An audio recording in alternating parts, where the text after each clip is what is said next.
Dans le cadre du Festival Classica, deux concerts attendent évidemment Elisabeth Fillon, à qui on souhaite la bienvenue. Bonjour Elisabeth. Bonjour Elisabeth. Bonjour. Mais la véritable raison pour laquelle on a choisi de te mettre en évidence ce matin, c'est que tu viens de faire paraître un disque euh, Femme de légende qu'on a tous les deux écouté en boucle Très, très pour se bien. rendre compte à Très, quel très point bien. tu étais une pianiste Mhm. exceptionnelle. Alors, Ah, est-ce que tu pourrais, dans un premier temps, nous raconter un petit peu cette aventure où toi-même, tu y vas de tes propres compositions? oui, ben j'en ai mis une toute petite à la fin, là, comme en tant que bonus, mais c'est ça, c'est mon premier album, fait que c'était vraiment un processus super émouvant, en fait, là, de travailler. Puis avec Atma aussi, l'équipe a justement été présente pour moi, puis Joanne Goyette est revenue de sa retraite pour m'enregistrer au Domaine Forget. Puis le piano était fantastique, la salle sonnait super bien. Fait que je me sentais vraiment choyée de pouvoir me faire entendre pour la première fois dans des conditions comme ça, où est-ce que je sentais que je pouvais vraiment mettre en valeur les œuvres que j'avais choisies. Puis c'est aussi un répertoire qui est un petit peu wild quand même. Donc c'est aussi, j'étais vraiment contente qu'Atma me fasse confiance euh, pour que, ben, c'est ça, qu'il soit pas trop frileux par rapport à la programmation. Donc, mon iPad est en train de tomber. Il y a l'intégrale de Lily Boulanger, le cycle Femmes de légende de Mel Bonis qui donne le nom à l'album parce que c'est comme le gros morceau du CD. Au gré des ondes de Dutilleux, Les Joyeuses de Debussy qui est très connu parce que je voulais aussi mettre quelque chose que les gens savent c'est quoi puis ça peut leur donner un point de référence.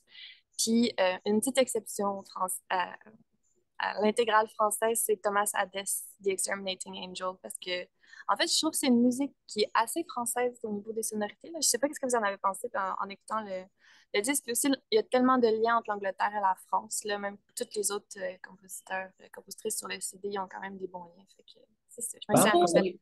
excuse-moi. Ouais, il faut parler de la photo, de la pochette, Ah, qui est vraiment magnifique. Qui a fait cette belle photo? ouais, ben c'est ça aussi, encore une addition à un album qui est déjà vraiment personnel. C'est une amie qui est photographe, qui est dans la cinquantaine, puis on s'entraîne en tai chi ensemble depuis 3 ans. Puis c'est ça, notre relation s'est tranquillement approfondie. Au début, je savais aucunement qu'est-ce qu'elle faisait dans la vie, puis elle non plus. Fait que tu sais, tout le monde était comme ça dans le studio. C'était juste comme des personnes, des belles personnes que tu sens un bon vibe. Puis éventuellement, on a appris qu'on faisait ça, puis qu'on a commencé à tester, faire des photos pour le plaisir. Puis finalement, euh, il y avait une journée qu'il y avait comme un soleil vraiment magnifique à Londres. Puis Sue, elle m'a juste dit, OK, on se rencontre à 3h30, genre dans Hackney. Puis on est juste allé comme sur des ponts, puis plein d'endroits pour prendre la lumière du soleil. Fait que ça aussi, je pense que ça me ressemble de pouvoir jouer avec les éléments de la nature. Et elle s'appelle comment ton amie photographe? Sue Park Hill. Donc, ouais, on peut me laisser le lien sur son site web aussi. Là, j'adore ce qu'elle fait. Fait que ça aussi, c'est un... Le tai chi, qu'est-ce Ouais. que ça t'apporte? Oh my God, l'entrevue est juste 15 minutes. Hein. Tellement de choses. Ben, ça m'a vraiment centrée physiquement et psychologiquement, juste d'avoir quelque chose qui relie tous les aspects, justement, de le côté physique, respiration, focus mental. Puis c'est aussi extrêmement poétique comme art. C'est ça, martial arts, c'est pas pour rien, là, c'est que c'est extrêmement beau. Fait que, tu sais, je pense que c'est venu me rejoindre à un endroit que je cherchais depuis plusieurs années, que j'ai fait plein d'autres sports différents, mais qu'il n'y avait rien qui m'accrochait vraiment parce qu'il n'y avait pas je trouvais pas une pensée philosophique, une pensée artistique, une pensée scientifique qui était comme en combinaison. Fait que pour moi, ça rejoint vraiment la musique, en fait. C'est similaire dans le sens où c'est un condensé de plein de choses. Est-ce que tu connais les 90 mouvements par cœur? Il y en a 108, mais oui. Ah oui, ça a évolué depuis. Ben, il y a différents styles, fait que peut-être que c'est un autre style. Moi, c'est Wu style. Mais ouais, ça fait énormément bien. Puis c'est aussi self-defense, donc ça peut être pratique, on ne sait jamais ce qui arrive dans la vie. Dans un fond de ruelle à Londres. Oui. Elisabeth, tu es passée vite sur ta composition Balcony on a Wednesday Night. Quel beau titre. Parle-nous de pourquoi ce titre et comment ça a été pensé. Ben, c'est quand c'était le lockdown, en fait, là, puis à Londres, l'école avait fermé. Fait que pendant quelques mois, je me suis commencé à revenir, en fait, sur ce balcon où est-ce que je suis en ce moment chez mes parents. Puis c'est ça, à cette époque-là, je travaillais les préludes de Chopin pour des concerts que j'avais. Puis je me suis juste amusée à faire comme, pourquoi je ne ferais pas des petits préludes, moi aussi, tu sais, pour le plaisir. Puis celui-là, je sais pas, il y a des pièces qu'on dirait qui coulent de source plus que d'autres. Donc, tu sais, oui, il fallait vraiment que je la travaille, trouver les harmonies que je voulais, mais je trouvais que c'était c'est une pièce j'étais comme contente de partager parce que je suis assez demandante aussi, fait qu'il y en a plein que je suis juste comme, non, c'est pas encore assez à point. Puis je trouvais aussi que l'univers sonore, il fitait bien avec le reste du disque parce que c'est quand même assez reposant, dreamy. Il y a un petit côté jazzy aussi, mais tu sais, au niveau si je regarde les autres compositeurs, compositrices aussi, ils sont beaucoup dans la recherche d'harmonie. Euh, Lily Boulanger, entre autres, c'est juste un autre niveau, là. Donc, moi aussi, c'est ça qui me parle dans la recherche de composition. C'est vraiment comme les harmonies, comment elles peuvent s'enchasser les unes dans les autres. Moi, je trouve que ce qui ressort beaucoup de ton disque, c'est que c'est fait avec beaucoup de délicatesse. Ton jeu est tout en douceur. On écoute ça, on se sent bien. C'est suave. Oui, Ben, merci beaucoup. Ça fait plaisir à entendre, d'avoir des feedbacks comme ça. Merci. vraiment. Maintenant, on parle d'une carrière qui débute, mais tu as déjà derrière toi euh, plein de prix, plein de reconnaissances, tu as joué avec tellement de monde, et à un moment donné, tu as fait des masterclass un peu partout sur la planète. Et tout ça, depuis que tu as gradué, et je crois que c'était l'an dernier, tu me corrigeras si ce n'est pas la bonne date, mais Ouais. parle-moi un petit peu de l'émotion que tu as ressentie à ce moment-là. Ben, je me sentais comme à Poudlard, là. C'était fou parce que c'était à un bâtiment qui s'appelle le Guildhall. Mais c'est pas l'école, là. C'est un autre bâtiment juste à côté. Puis littéralement, c'est comme, tu sais, il y avait des fanfares, puis là, tu sais, des gros plafonds, puis tout le monde est vraiment une ambiance de fête, là.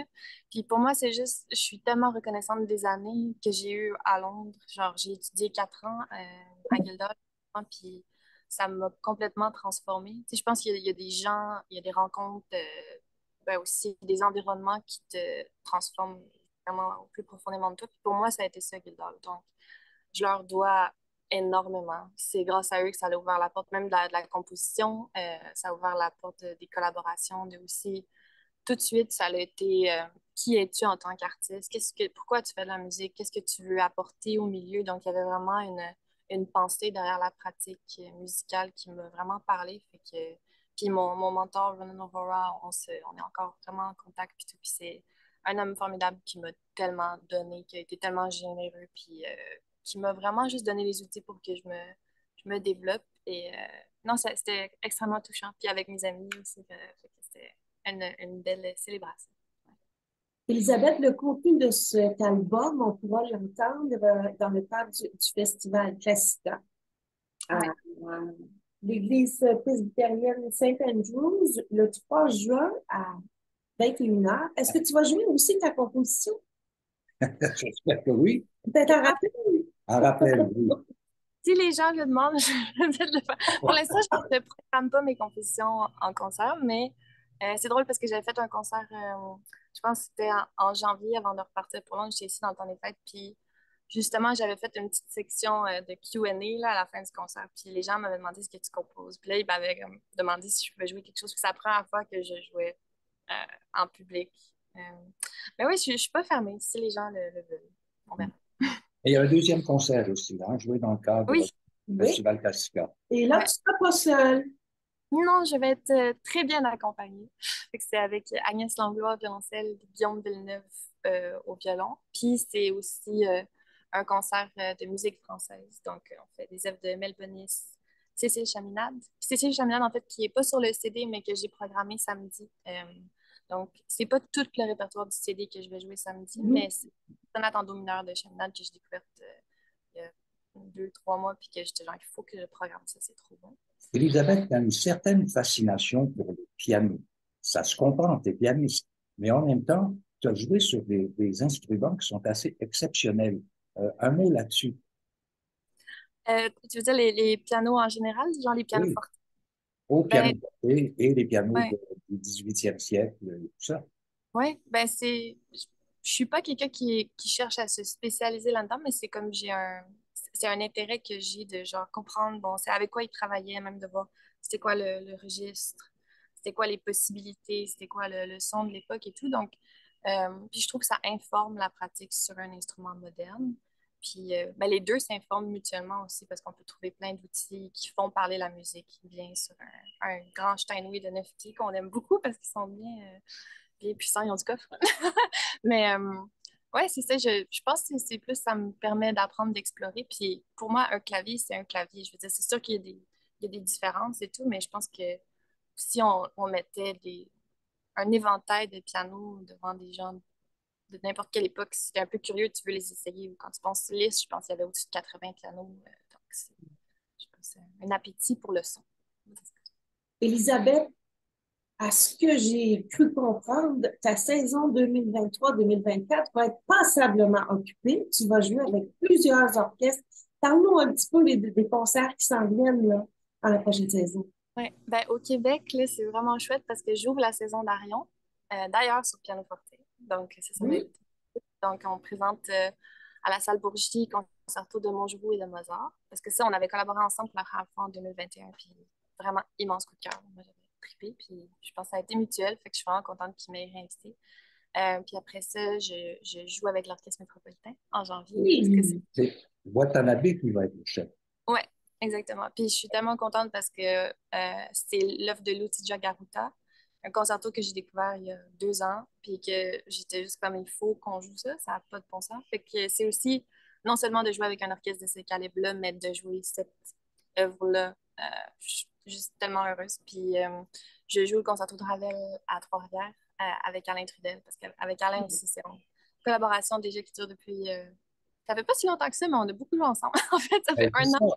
Alain Trudel et toi, vous avez une complicité qui Oui, dure, même si ça fait pas très longtemps. ouais. Non, puis c'est ça, je m'en vais au Broad Music Festival en juillet. Je joue le concerto de Ravel. À Puis après ça, Toledo. ouais. Non, pas à Toledo. Toledo, j'ai joué C'était en octobre. Puis là, c'est à Broad Music Festival en juillet.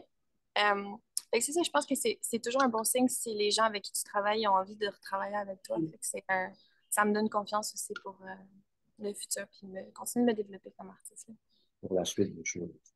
Pour l'instant, je vais remettre en image une copie, évidemment, une image de ton opus, de ton premier opus, qui sera sans doute parmi les suggestions pour les prix opus, parce que tu seras éligible pour l'an prochain pour recevoir un prix opus. As-tu déjà pensé à la chose? Ben, je pense qu'ACMA, il soumet les CD ouais. Ben, si ça arrive, c'est bien. Ça serait le fun. Mais comme c'est pas. Je pense que les prix, c'est vraiment une belle récompense puis une espèce de acknowledgement de notre travail. Mais c'est déjà là, moi, je suis juste hyper contente que le CD existe. Puis, tu sais, il va faire sa vie tout seul. Là. Il est Est-ce qu'il y parfait. a déjà un autre projet d'album avec Atma? En Oui. classique. Classique, oui. Ouais. Mais c'est pas encore confirmé. C'est tout. Il y a beaucoup de demandes de subventions. On a Mhm. différents paliers, Québec, Canada et tout. Mais ouais, c'est ça. On verra dans les prochains mois. Est-ce qu'il y a un mécène qui te donne un coup de pouce? Oui, Jacques Marchand. Euh, Puis Marie-Christine Tremblay, qui sont vraiment. Qui font tellement beaucoup pour la musique au Québec. Oui. Là, c'est Mhm. incroyable.